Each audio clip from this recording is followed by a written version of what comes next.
अस्सलाम वालेकुम दोस्तों। जसूस जसूस एक ऐसा लफ्ज़ है जिसको सुनने में इंतहाई हैरानगी का मुजाहरा पेश किया जाता है। जसूस हमेशा फ़ौज में पाए जाते हैं। पुलिस वाले जसूसी के लिए अपने ख़ास बंदों को ये ड्यूटी सर अंजाम देते हैं। लेकिन आम रूटीन में मोहल्ले में भी कुछ लोग ऐसी आदत के होते हैं कि उनको लोग मजाक में तंजन जसूस का लफ्ज़ कह देते हैं कि तू जसूसी करता है, तुम्हारी शक्ल बिल्कुल जसूसों जैसी है, तुम्हारी आदतें जासूसों वाली हैं, तुम हर चीज़ की जासूसी करते हो। ये किस्सा मेरे एक करीबी दोस्त का है। मैं उनकी ज़बान में आपको सुनाता हूँ। जासूस बोलते थे उसको, जासूसी करने वाला। अक्सर लोग उसको मोहल्ले का ही दाई बोलते थे कि तेरे पास हर किस्म का इल्म है। दाई बोलते हैं जो अंदर के भेद जानता हो। उसने मुझे कुछ यूँ सुनाया। कहानी शुरू होने से पहले आप सबसे गुजारिश है कि चैनल को सब्सक्राइब करें और शेयर कर दें। वीडियो पसंद आने की सूरत में लाइक भी कर दें। मैंने जब नई रहायशी सोसाइटी में शिफ्ट हुआ, यहाँ आकर मेरा दिल ना लगता था। शाम को दफ्तर से घर आकर मैं अक्सर बालकोनी में बैठ जाता। वालिद साहब ने घर बिल्कुल मेन रोड पर लिया था। हमारे घर की छत से थोड़ा दूर एक बहुत बड़ी हवेली की तरह का घर था और उस घर के बाहर हर वक्त सिक्योरिटी वाले खड़े रहते थे। कभी उस तरफ चक्कर ना लगा। सब कहते चौधरी साहब का घर है और वो बहुत बुरे और गुस्से वाले लोग हैं, दुश्मनदार हैं, उनसे कोई पंगा ना लेता था और ना तुम ही लेना। मैं अक्सर शाम को अपने रोड पर वॉक करता रहता।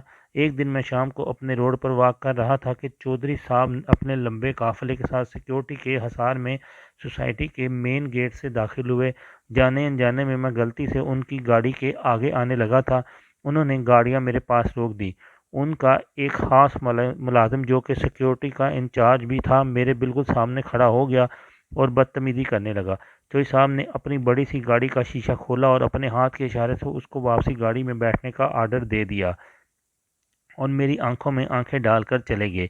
इस वाक़ये के बाद मेरा भी दिल किया कि हवेली की वाली साइड पर घर की तरफ वॉक की जाए। जासूसी का पहले भी शौक था। खैर जब घर के पास पहुंचा तो उसी सिक्योरिटी वाले ने मुझे देखकर पकड़ लिया और घर के लॉन में चौधरी साहब के पास ले गया। पहले तो मैं बहुत डर गया, मगर मैंने इत्मीनान रखा और अपने आप को बहुत मुतमिन दिखाया। चौधरी साहब ने दो तीन उल्टे सीधे सवाल किए और फिर बैठने का कहा। मुख्तसर तारुफ के बाद मैं वहाँ से चलता बना। ये एक सर्दियों की ठंडी शाम थी जब मैं अपने घर की छत पर खड़ा कुछ अजीब और गरीब ख्यालात में गुम था कि मुझे दूर हवेली में पिछली ऊंची दीवार से तीन लोग उतरते हुए नजर आए। गालबन ये चोरी करके निकले थे या कुछ गैर कानूनी काम। खैर मैंने अपने मोबाइल की फुल जूम से रिकॉर्डिंग कर ली। वो तीन लोग मेरे घर के मेन रोड से बाइक पर गुजरे। तीनों ने अपने आप को चादर में लपेट रखा था। ये सब कुछ मेरे मोबाइल में रिकॉर्ड था। जब सुबह मैं सोकर उठा तो पता चला कि चौधरी साहब की बेटी अगवा हो गई है। मैं बहुत हैरान हुआ और परेशान हुआ कि रात को तीनों में से एक लड़की थी। गालबन वो बेहोश हो गई होगी। शाम तक सोसाइटी में बहुत सन्नाटा था और चौधरी साहब के घर के बाहर सख्त नाका लगा हुआ था। मैं चौधरी साहब से मिलना चाहता था, रात वाला वाकया उनको बताना चाहता था, मगर मैं बहुत डर भी रहा था कि कहीं मैं ही ना पकड़ लिया जाऊं। खैर मैंने अल्लाह का नाम लेकर उनके मेन गेट पर पहुंचा। वो पहले वाला सिक्योरिटी वाला मुझसे तलक कलामी करने लगा। मैंने बहुत ज़ोर ज़बरदस्ती से अंदर जाने की इजाज़त ले ली और चौधरी साहब बाहर गार्डन में बैठे आंखों में आंसू लिए रो रहे थे। मैंने कुछ देर वक्फा के बाद उनके पास होकर बैठकर कान में हल्की सी आवाज़ में रात वाली सारी बात बताई और वीडियो का भी बताया। उन्होंने मुझे हाथ पकड़कर ज़ोर से दबाया। मैं समझ गया कि बात को अंदर खाते छुपाना है। खैर चौधरी साहब साइड पर ले जाकर तफसील से बात सुनी। मैंने उनसे कहा कि आप एक दिन की मोहलत मुझे दे दें ताकि मैं आपकी कुछ मदद कर सकूं। वो बहुत हैरान हुए और रोते हुए मेरे शोल्डर पर हाथ रख कर बोले, मैं बेबस हूँ, तुम कुछ तजर्बा कर लो। मैं रात जाग रहा था, अपने गेट के बाद अपने घर में छुप कर बैठ गया। जब रात को काफ़ी देर तक एक शख्स जो कि उनका ख़ास सिक्योरिटी वाला था, जिसको मैं अच्छी तरह जानता था, जिस पर मुझे शक भी था, वो गुज़रा, मैं भी पैदल पैदल उसी के पीछे आहिस्ता आहिस्ता चलने लगा क्या था। खैर काफ़ी दूर पैदल चलने के बाद वो एक पुराने से घर के बाहर रुका और दरवाज़ा खड़खड़ाने लगा। वो घर के अंदर चला गया। मैंने कुछ ईंटों के सहारे से दीवार के ऊपर से अंदर झांका तो मेरा शक यकीन में बदल गया। मैं चौधरी साहब की बेटी को पहले ना देखा था, मगर मुझे उस घर में किसी लड़की के रोने और मिन्नत समाजत करने की आवाज़ें आ रही थी कि मेरे बाप से जो मर्जी ले लो, मगर मुझे मुझे जान से मत मारना।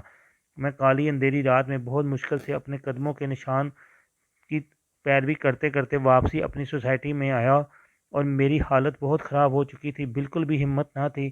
اتنی رات کے اندھیرے میں چودھری صاحب کے گھر جانا موت کو دعوت دینے کے برابر تھا، مگر کیا کرتا، جانا بھی ضروری تھا۔ جب ان کے مین گیٹ پہ پہنچا تو چوٹی والے نے مجھے پہچان لیا، مگر تھوڑی سی منت سماجت کے بعد وہ مجھے چودھری صاحب کے جاگتے ہونے کی شرط پر جانے پر رضامند ہو گیا۔ میں گھر کے اندر داخل ہوا اور حیران رہ گیا کہ چودھری صاحب اتنی سرد رات میں بھی باحسین میں بیٹھے رو رہے تھے۔ میں ان کے پاس، انہوں نے مجھے گلے لگا کر رونا شروع کر دیا۔ کچھ وقفہ کے بعد میں نے ان خاص سیکورٹی والے کی بات بتائی۔ انہوں نے فوراً 2 پولیس والوں کو بلایا جو کہ پہلے سے ہی ان کی حویلی کے باہر کھڑے تھے، اور میری ریکارڈنگ بھی اپنے پاس سٹور کر لی۔ میری پوری بات سن کر پولیس کی گاڑی اسی جگہ چھاپا مارنے کے لیے گئی اور چودھری صاحب کی بیٹی کو بازیاب کروا لائی۔ صبح کی اذان کے وقت جب ہم یہ کارروائی کر کے واپس گھر آئے تو چودھری صاحب خوشی میں بھی رو رہے تھے۔ انہوں نے مجھے گھر جانے کا کہا۔ شام کو چودھری صاحب کے گھر بہت بڑی دعوت کا انتظام کیا گیا تھا۔ میں اپنے والدین کے ساتھ مدعو کیا گیا تھا۔ بہت بڑی پارٹی تھی۔ چودھری صاحب جب سارے مجمع کے سامنے میرا ہاتھ اپنی بیٹی کے لیے میرے والدین سے مانگا تو میں بہت حیران اور پریشان ہو گیا۔ میں نے ابھی تک ان کی بیٹی کو دیکھا تک نہ تھا، مگر مجھے کیا پتا کہ انہوں نے ساری بات شام کو میرے والدین سے مل کر لی تھی، اور اس طرح میرا بچپن کا دوست اپنی ازدواجی زندگی میں منسوب ہو گیا۔ اور ہم جب بھی ملتے ہیں میں اس کو جاسوس کہہ کر بلاتا ہوں، اور جاسوسی کے چکر میں اس کو اللہ نے انتہائی خوبصورت اور سلجھی ہوئی لڑکی سے ملوا دیا۔ اس کہانی کا مقصد یہ ہے کہ جو لوگ بھی آپ کے زیادہ قریب ہوں وہی زیادہ تر آپ کو نقصان پہنچاتے ہیں، لہذا کسی پر بھی اندھا اعتماد نہ کریں اور ہمیشہ اپنے ارد گرد نظر رکھیں۔